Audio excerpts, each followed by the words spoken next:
Hi, it's Carter coming to you from beautiful Riverbend Park, or AKA, as I call it, Hillbilly Heaven. It, it's a gorgeous day up here in the hills of West Virginia.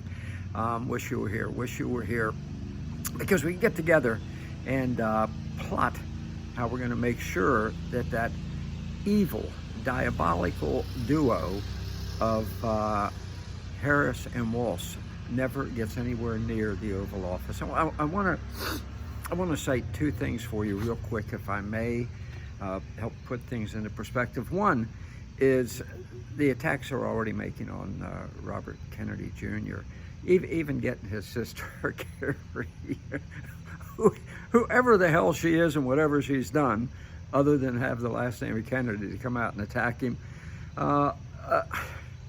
Look, okay. Let's put some myths to rest, okay?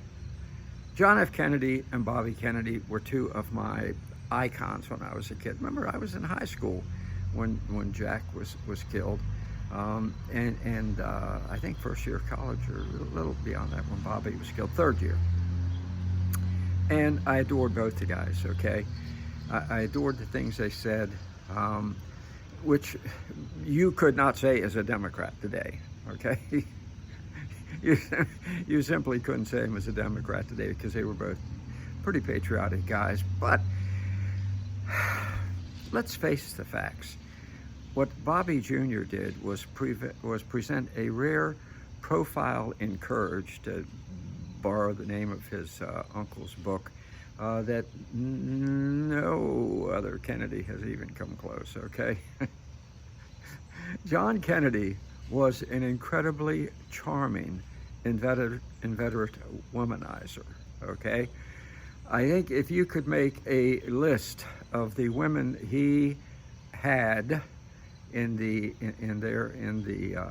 Lincoln bedroom and elsewhere in the White House, it would read like a who's who of the most beautiful women in America at the time.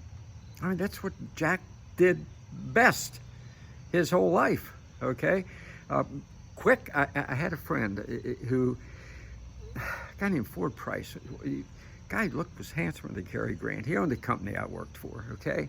And he was wealthy, and he had traveled the world. And he laughed one day and told me he had been in Spain, and he had pulled up to a very lavish hotel, and a woman came running out screaming, Jack, please come back. Half-dressed woman.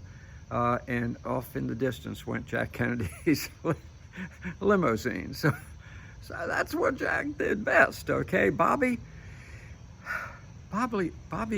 was one ruthless SOB, okay? I remember an anecdote at the time when I think his wife told this story, when he brought her breakfast in bed and she thanked him profusely, and he replied, oh good, now I can go back to being ruthless. Let's get down to the realities, okay? As far as Teddy, I worked with him. Teddy was the prototypical fat, lovable Irish drunk, okay? I'm just telling you, he was. I remember one night watching him walk down the street outside the Irish Times. Back then, I was quite an imbiber myself, and he was staggering from car to car trying to fit his key in the door lock.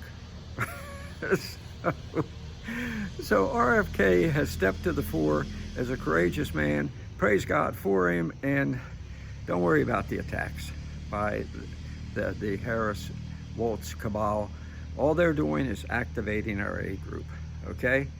Think about how they make you feel. There are 120 million other Americans who are feeling the same way by these attacks, okay? Then the other revealing action by the adversary, with a capital A, and I want to make sure that you go back and find it if Google hasn't removed it from the internet yet, was Walz's action toward his severely challenged son up on the stage when the poor kid did not move quickly enough for his father to bask in his glory.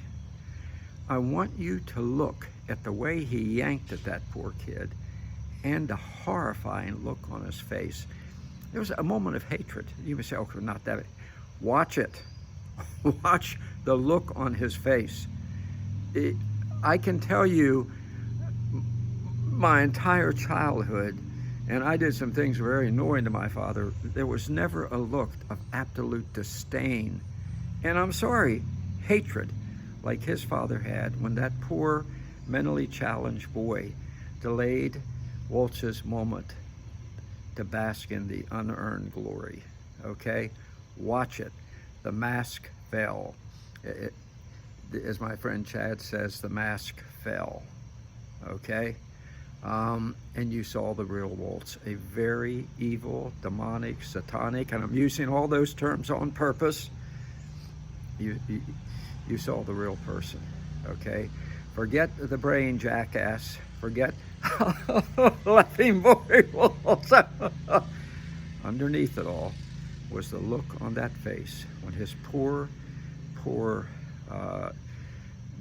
disabled son didn't move fast enough lickety-split for him to play before the cameras. Okay, that's it. I'm telling you right now, more and more, Harrison Waltz are going to reveal their true characters, and the American people are going to be appalled.